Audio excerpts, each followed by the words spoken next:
parfois on est malade, parfois finalement Oui, c'est vrai, on n'a pas le temps, on doit aller à un mariage, je sais pas, tu vois. du coup, il y a plein d'éléments qui font qu'effectivement, on ne peut pas y aller. Maintenant, le pollen est vraiment un item qu'on va pouvoir exploiter dans 100% de nos mécaniques de jeu.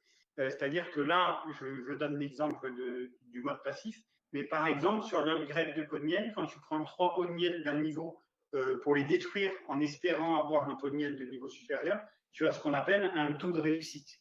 En fonction du niveau, par exemple, si tu es au niveau 1, tu n'as que 30% de chance en prenant 3 pots de miel d'atteindre le niveau 2.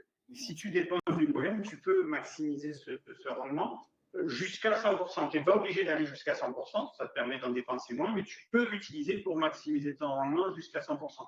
Donc quelqu'un qui n'utilisera pas son pollen pour ne pas aller courir, pourra l'utiliser pour maximiser un rendement sur la base de ses items, la progression de ses items.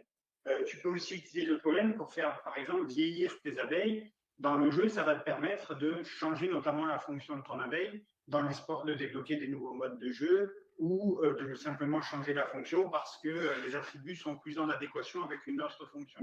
Et donc voilà, l'idée c'est qu'effectivement, avec ce pollen, c'est ce que nous on appelle une mécanique de confort au sens large. Ok. L'utilisateur en fait ce qu'il veut et surtout, je ne l'ai pas précisé, mais Ouais. c'est là où ça stabilise pleinement l'écosystème.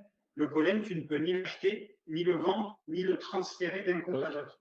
Et tu peux en créer autant que tu veux pour toi-même, ça n'impactera pas le reste de l'écosystème puisque l'item, en fait, est bloqué sur ton compte. Ouais. Donc, tu ne l'utilises pas, après c'est ton choix, tu le déposes comme tu veux et ça n'impacte personne.